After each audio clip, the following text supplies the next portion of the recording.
Hi everyone, and welcome to my second video on the life and work of Parliament. It's one of three videos. This one's going to look at the lifespan of a session sitting in a Parliament. It's been a while since we did a video, almost 5 months. The reason why this is 5 months in the making is I'm actually in a different province than I was. I moved back to Ontario. I have a wonderful job. And we had an election, and I wanted to do the next video when it was actually meaningful. So let's talk about a parliament and a session and a setting. So first of all, we should talk about those terms. A parliament happens from general election to general election. So this is the 41st Parliament of Canada that was just summoned yesterday. A sitting of Parliament, a session of Parliament runs from speech from the throne to prorogation or dissolution, and a sitting is a day in the life of Parliament. So yesterday we elected a speaker, and that was the first sitting of the first session of the 41st Parliament.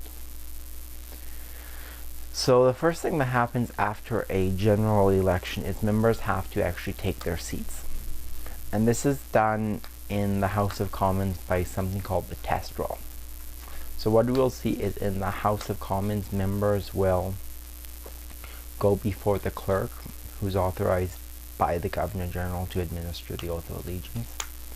And it's done in the Commons chamber, and swear the oath of allegiance, and then sign the test roll.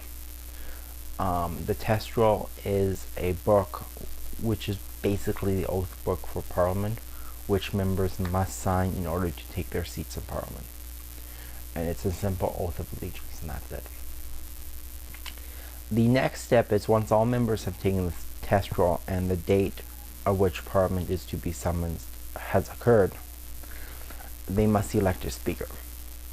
So the way this works is that it begins with the House of Commons gathering. The clerk is in the chair for the first part of it.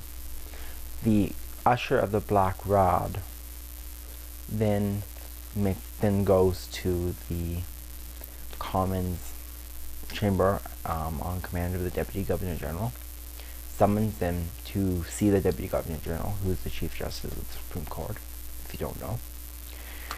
And the Deputy Governor General informs the Commons that they must elect a speaker without delay. Once this occurs, the Commons go back. The members who has been basically chosen by Parliament must say, no, I do not wish to be speaker, for the most part, with the exception of the party leaders and the members of the cabinet. Then anyone who hasn't said no is on the list for the election of the speaker. The election goes until one person gets a majority. Then that person is escorted to the chair by the Prime Minister and the Leader of the Opposition, and they become the speaker. Their speech is by everyone, and then they basically adjourn the House for the speech from the throne the next day. Once the speech from the throne has occurred, the Black Rod summons again the Commons to the Senate chamber to show that the Commons, to show that the Senate is the upper chamber and the only chamber that the sovereign or her representative can enter. The speech is then read by the Governor General. If the Governor General is absent, then it would be read by the Chief Justice of the Supreme Court. And Parliament is then open. Once the Commons are back in the Commons chamber and the Senators are back to normal, two bills are introduced in both houses, exactly the same text with different names.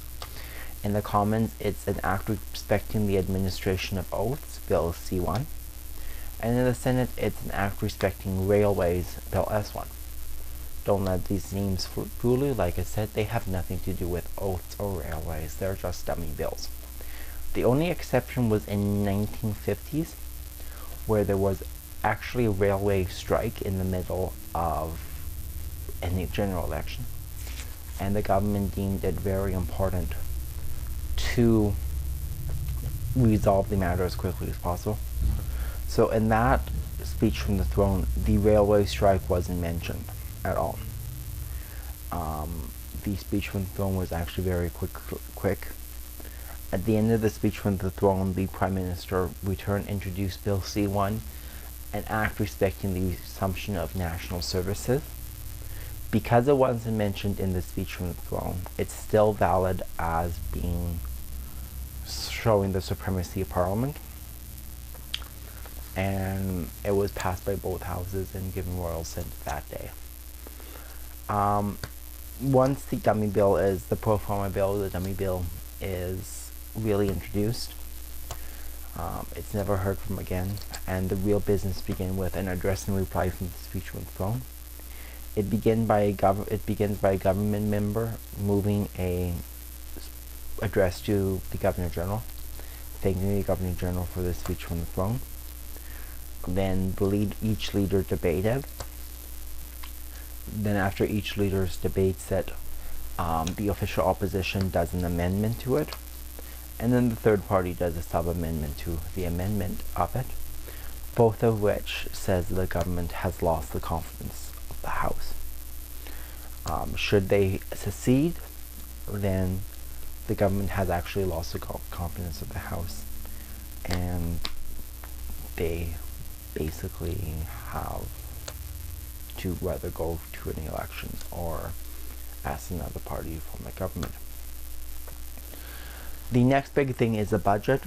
So the budget should not be confused with the estimates or the business of supply.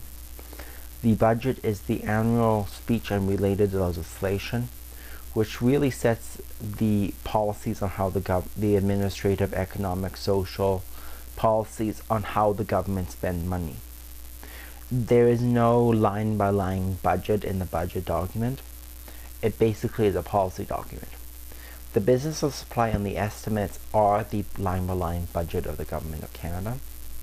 Very interesting to read. They're both motions of confidence. The budget, though, is very rarely amended. However, the estimates are actually amended quite a bit in committee, and it's not uncommon for the estimates to look very different coming out of committee than they did going in. Then you have bills, you have daily question periods, all of which is going to be in the next video, so I'm not going to go into them. At some point, the life of the session has come to an end. So when that has happened, that's when you have prorogation, or when the life of the Parliament has come to an end, that's when you have dissolution. So those are the two options. They both end the session. They both have the effect of stopping the House from sitting. Prorogation is basically restating the session, so there's a new one coming up. And dissolution is going to a general election. So that's it. And then the whole cycle starts again, and the Canadian government continues. So that's the video. That's the second video on Parliament. The third video on Parliament, which probably will be next week, is going to talk a little bit about the mechanics of Parliament, the offices of Parliament, stuff like that. So I hope everyone enjoys this. It's great to be back, and it's great to do videos again.